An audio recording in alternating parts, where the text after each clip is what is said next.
पाडव्याची गुढी आहे उंच उंच उभी, यशस्वीचा वेध घेत डोकावत असते नभी. गुढीबाईने नेसला आहे शालू पिवळा शार, आंब्याची डहळी डोळी हिरवी हिरवी गार. कैरीची कर्णफुले डुलती गुढीबाईच्या कानी, अंगणात उभी गुढी जशी काही ही महाराणी. नव्या नव्या नवरीसारखी पाटावर बसली, लाजून लाजून गुढीबाई गालामध्ये हसली. गुढीला आवडतात पाने कडुलिंबाची, गुढीच्या गळ्यात शोभे माळ बत्ताशाची. पोपटी चैत्र पालवी घेऊन येते गुढी, आरंभ नववर्षाचा करून देते ती ही गुढी. डोक्यावरती शिरस्त्राण आहे मंगल कलशाचे, पाडव्याची गुढी म्हणजे प्रतीक विजयाचे. पाडव्याची गुढी म्हणजे प्रतीक विजयाचे. हॅलो, नमस्कार, कसे आहात तुम्ही सर्व? मस्त आहात ना? मस्तच राहा. सर्वांना सर्वप्रथम श्री स्वामी समर्थ. तुम्हाला सर्वांना आजचा दिवस खूप चांगला जाओ. स्वामी कृपेने स्वामी महाराज तुमच्या प्रत्येक इच्छा आकांक्षा पूर्ण करो, हीच मी स्वामींच्या चरणी प्रार्थना करतो आणि आजच्या व्हिडिओला सुरुवात करतो. तर तुम्हाला सर्वांना गुढीपाडव्याच्या खूप खूप खूप शुभेच्छा आणि आपल्या मराठी नवीन वर्षाच्या सुद्धा खूप खूप खूप शुभेच्छा. तर मी आशा करतो की तुमच्या सर्वांची सुद्धा खूप छान आणि मस्त अशी गुढीपाडव्याची पूजा झाली असेल. तर आता माझी कशी स्वामींनी पूजा करून घेतली गुढीपाडव्याची, तर हे तुमच्या सर्वांसोबत मी शेअर करणार आहे. तर ही तयारी माझी रात्रीपासूनच सुरू होती. म्हणजे आता साडीचा पहिला मी प्लॅन केला होता. खूप उलटे पालटे काय काय खूप काय काय अशा वेगवेगळ्या अशा गोष्टी घडल्या आहेत यावर्षीच्या गुढीपाडव्यामध्ये. तर पहिला मी छान मस्त साडीचा प्लॅन केलेला. पण इथे इश्यू काय आला, आता आता मी राहतो फ्लॅटमध्ये. सो फ्लॅट सिस्टीममध्ये गुढी लावतानाचा बराचसा इश्यू होतो. तर स्वामींची कृपा म्हणून माझी गुढीपाडवा खूप छान गेला यावर्षीचा. तर स्वामींची कृपा होती म्हणून, नाहीतर मी पहिलं साडी ठरवली होती. पण साडीचं काय बऱ्यापैकी मोठी होती आणि जे आता माझ्याकडे काय सध्या गुढी अडकवण्यासाठी किंवा गुढीला नीट स्टेबल ठेवण्यासाठी स्टँड किंवा अजून अशी काही सुविधा उपलब्ध नव्हत्या. तर फ्लॅट सिस्टीममध्ये अशा जास्त प्रमाणामध्ये नसतात सुविधा उपलब्ध. तर जसं असतं तसं करावं लागतं. तर आता हे जे ब्लाऊज पीसेस होते ना 1-1 मीटरचे मोठे, तर आता मी तेच वापरणार आहे. हे मला मम्मीने दिले होते आणि ह्याची आयडियासुद्धा मला मम्मीने दिली होती. तर हे काय मला नीटनेटके एवढे छान प्लेट्स आले नाहीत. पण मला जसे प्लेट्स आले तसे मी प्लेट्स पाडले. पण परत मग मी मन्विताला बोलवलं, की मन्विताला सांगितलं, की "मन्विता प्लीज मला हे करून दे." तर नंतर थोड्या वेळाने मग ती आली आणि मला असे छान मस्त प्लेट्स करून दिले. पहिला मी स्वतःच प्रयत्न केला करण्याचा आणि केलंसुद्धा, पण ते एवढ्या छान नव्हत्या आल्या. जिथे माझ्या 4 आल्या तिथे मन्विताने बऱ्याचपैकी मला काढून दाखवल्या प्लेट्स. तर म्हणून मग मी तिच्याचकडे हे काम दिलं. तर मग तिने ते दोन्ही वस्त्रांचं केलं. एकदम खूप छान होतं. 2 वस्त्रांचं मी करायला म्हणजे 2 वस्त्र मी घेतले होते आणि तिला करायला सांगितलं होते, की मला दोन्ही वस्त्र असे छान मस्त करून दे. जेणेकरून मला गुढीला असं भरगच्च असं वस्त्र, महावस्त्र जे गुढीचं म्हणतात ना, तर ते मला लावता येईल जसं माझ्या मनामध्ये आहे. कारण मला साडीच मेन म्हणजे मला खरं तर साडी लावायची होती, पण काय मला ती लावता आली नाही. तर मग आता हा ब्लाऊज पीसच होता 1-1 मीटरचा. सो मी तो घेतला आणि त्याला छान असं मस्त पिन लावून सेट करून ठेवून दिलं आणि मग झोपलो आणि त्याच्यानंतर मग सकाळी लवकर उठलो. आता तुम्ही बघू शकता घड्याळात किती वाजलेत. बऱ्यापैकी लवकर उठलो होतो कारण देवपूजा, मग वाचन, मग त्याच्यानंतर नित्यसेवा, त्याच्यातनं मग गुढी उभारायची होती. मग परत अजून खूप खूप खूप खूप खूप अशा गोष्टी असतात. मग सकाळी जरा लवकर उठलो. 6:30 पावणे 7च्या आसपासच उठलो होतो. लवकर उठल्याने ना आपली जी कामं आहेत ना ती सुद्धा पटापटा व्हायला आहे ना खूप मदत होते. जिथे आपण 8-9 वाजता उठून जे काम करणार त्याच्या आधीचे जे तास असतात त्याच्यामध्ये आपली बरीचशी कामं होऊन जातात. आणि मी नेहमी कधी पण सकाळचा उठतो ना तर पहिल्या उठल्या उठल्या ब्रश झाल्याच्या नंतर पहिलं तर या ठिकाणी मी येतो. माझ्या ह्या किचनच्या ग्रिलमध्ये इथे मी थोडीफारशी झाडं लावली आहेत. तर थोडंसं असं छान मन शांती वाटते. पक्ष्यांचा थोडा थोडा चिवचिवाट असतो. छान ते वातावरण असं थंडगार असं मस्त असतं. त्याच्यातनं माझ्या घराच्या समोर सोसायटीची सुद्धा बरीचशी मोठी मोठी झाडं आहेत. तर त्यांच्याकडे जरी बघितलं ना तरी खूप छान प्रसन्न असं खूप भारी वाटतं, असं हिरवंगार आणि खूप छान वाटतं. तर आता ही अशी माझी गॅलरी आहे. तर ही पण मला अशी मस्त हिरवीगार करायची आहे. तर असो आता ते पण तुमच्या सर्वांसोबत मी हळूहळू शेअर करणार आहे. तर माझी अंघोळ वगैरे सगळं झालं. तर आहे ना मी माझ्या गुढीपाडव्यासाठी ना हे एक मस्त असं तोरण शिवून घेतलं आहे.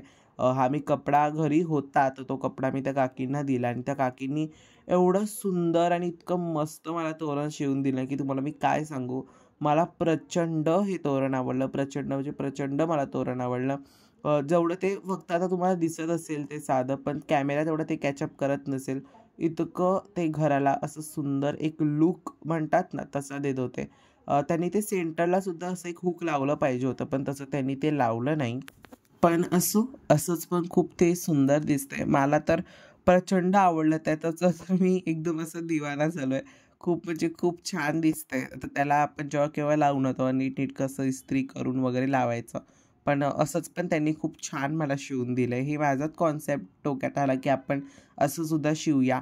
मग त्याच्यानंतर सगळ्यात महत्त्वाचं, तुम्ही कितीही आर्टिफिशियल गोष्टी लावा, तुम्ही कितीही कपड्याच्या गोष्टी लावा किंवा कुठल्याही सोनं, चांदी किंवा कुठल्याही अशा गोष्टीचं काही करा. पण जोपर्यंत तिथे खरी फुलं किंवा खरीता येत नाही ना, तोपर्यंत त्या गोष्टीला पूर्णत्व लागत नाही. अगदी तसंच झालं आज गुढीपाडवा आहे आणि आता कपड्याचं छान असं मी तोरण लावलं, पण आपल्या दरवाजाला मी फुलांचं आणि आंब्याचं तोरण लावणार नाही, असं अजिबात होणार नाही. आणि खरंच जेव्हा असं म्हणजे लावलं ना मी दरवाजाला तोरण, ते एक नंबर माझं एंट्रन्स असा इतका पवित्र, मस्त आणि खूप छान असा पॉझिटिव्हिटीने भरलेला वाटत होता. आणि त्यातल्या त्यात हे माझं असं फेव्हरेट मस्त तोरण होतं.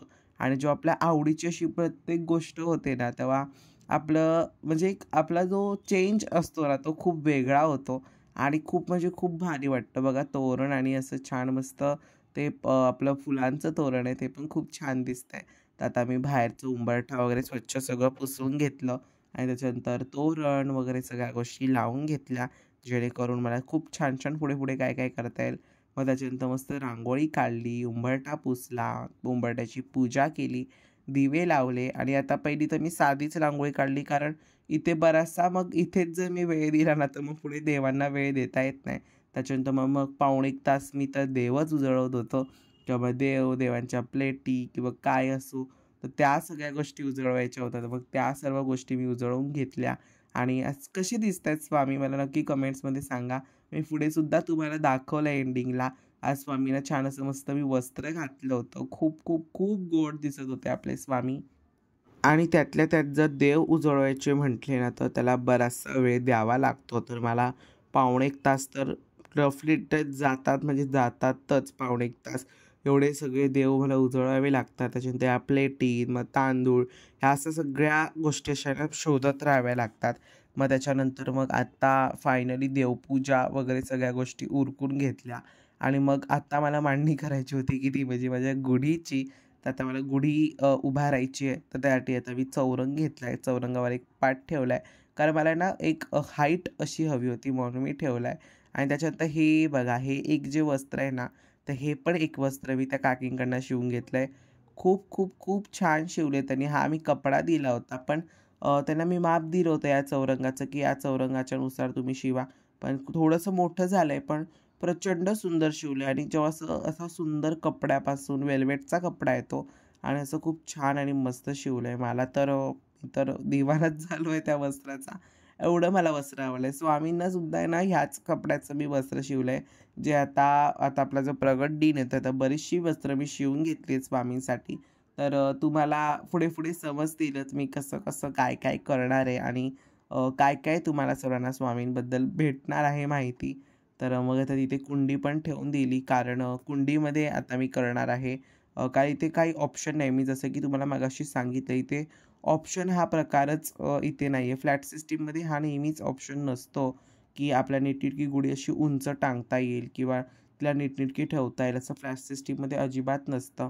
तर गावाकडच्या साईडला वगैरे या गोष्टी जास्त प्रमाणात केल्या जातात. अगदी उंचच उंच 13-13, 12-12 फुटावरती एवढ्या उंच गुढ्या मांडल्या जातात. तर तसं आपल्या मुंबईमध्ये फ्लॅट सिस्टीममध्ये नाही येत करता. तर जसं आहे तसं करावं लागतं.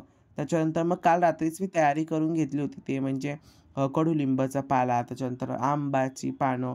तर हे सर्व मी तयारी करून घेतली होती. फक्त मला सकाळी त्याला हार आणि बत्ताशाची माळ एवढंच मला त्याला सर्व जॉइन करून रेडी करायचं होतं. नाहीतर मी सगळं रात्री ऑलमोस्ट सगळ्याच मी रात्री गोष्टी करून घेतल्या होत्या.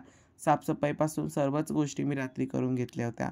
त्यानंतर कडुलिंबाचा पाला, त्याच्यानंतर मग आपलं आंब्याचं पान. तर गुढी उभारणं ना खूप म्हणजे खूप सोपं आहे आणि बऱ्यापैकी सोपं आहे. म्हणजे जर एखाद्या माणसाने एखादा व्हिडिओ बघितला ना तरी त्याच्या पटकन लक्षात राहील, इतकं सोपं आहे. तर आपण नेहमी तुम्हाला सुद्धा माहिती आहे की आपण नेहमी सुरुवात आपल्या दिव्यापासून करतो. तर बऱ्याच जणांना नेहमी एक प्रश्न पडतो की आपल्या दिव्याखालती नेहमी प्लेट असावी. तर जर तुमच्याकडे प्लेट अवेलेबल नसेल तुमच्या दिव्यासाठी तर अशी आता जसं की तुम्हाला मी दाखवलं अशी थोडीशी तांदूळ ठेवायचे. त्यावरती हळदी, कुंकू अर्पण करायचं आणि त्याच्यानंतर त्यावर दिवा ठेवायचा. तसं जरी केलात ना तरीसुद्धा चालेल. तर आता माझी गुढीची पूजा करण्यासाठी मी सुरुवात केली होती. मग दिव्याची पूजा आणि सगळ्या गोष्टी ह्या सर्व गोष्टी करून घेतल्या. कारण सुरुवातीला तुम्हाला प्रत्येक वेळेस माहिती आहे, की आपण पहिला दिवा लावतो आणि त्याच्यानंतरच मग आपण ज्या आपल्या काही सेवा असतील त्या सर्व करतो. तर दिव्याला हळदी, कुंकू, त्याच्यानंतर अक्षता, फूल हे सर्व करून घेतलं. त्याच्यानंतर सगळ्यात महत्त्वाचं आणि खूप इम्पॉर्टंट असं की ते म्हणजे आपलं जो कलश आहे ना, आपण जो आपल्या गुढीवरती लावणार आहोत, तर तो कलश तर त्या कलशावर असा मस्त ना मी मोठा साईजचा असा छान स्वस्तिक काढतोय. बघा स्वस्तिक जेव्हा केव्हाही तुम्ही काढाल ना, तर ते मधनं असं तुटता कामा नये. नीटनेटकं स्टेबल असलं पाहिजे. मधून ते अजिबात तुटता म्हणजे नाही. तर त्याला नीटनेटकं असं छान जसं आता तुम्हाला मी दाखवलं, काय-काय लोकं सरळ लाईन काढतात, तसं नाही करायचं. आपल्या सरळ लाईन त्यामध्ये नाही काढायची आहे. असं मध्ये ते दुभंगलं नाही पाहिजे किंवा तुटलं नाही पाहिजे. असं आपल्याला काढायचं आहे. जसं की आता तुम्ही बघितलात मी काढलं. त्याच्यानंतर मग गुढीला आजूबाजूनी छान हळदी कुंकवाचे बोटं उमटायची. गुढीचा जो वरचा डोक्याचा भाग आहे तिथे हळदी कुंकू लावायचं आणि खूप छान आणि मस्त अशी माझी गुढीचा जो तांब्या आहे ना, तो असा खूप छान मस्त तयार झाला आहे आणि त्याच्यानंतर सगळ्यात पूजा-बिजा माझं उरकून झाली नव्हती. मांडणी फक्त माझी झाली होती आणि त्याच्यामध्ये पुढे लास्ट टॉपिक राहिला तो म्हणजे माझ्या रांगोळीचा. तर आता छान अशी मस्त भारी अशी रांगोळी काढून घेतो. रांगोळीसुद्धा मी काय साच्यांचीच काढली कारण आता मला माझ्याकडे एवढा वेळसुद्धा नव्हता. दुसऱ्या घरावरतीसुद्धा जाऊन गुढीची पूजा करायची होती. तर जेवढं जमलं तेवढं इथे पटापटा छान असं मस्त केलं आणि रांगोळी काढताना तुम्ही असं ह्या छोट्या-छोट्या बरणींचा आहे ना नक्की वापर करा. ह्याच्याने ना चाळणी असते त्या छोट्याशा बरणी असते आणि त्याला चिटकून चाळणी असते. त्याच्याने ना खूप बरं पडतं. तर बऱ्याच ठिकाणी अशा बॉटल्स अवेलेबल असतील. सो तुम्ही नक्की चौकशी करा आणि अशा पद्धतीने माझी पूजा झाली आहे.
तर अगदी अशा पद्धतीने माझ्या आजचा जो गुढीपाडव्याचा दिवस होता, तो असा खूप छान, मस्त, प्रसन्न, आनंददायी आणि खूप छान एकदम मस्त पॉझिटिव्हिटीने गेला. गुढीची पूजासुद्धा खूप छान झाली.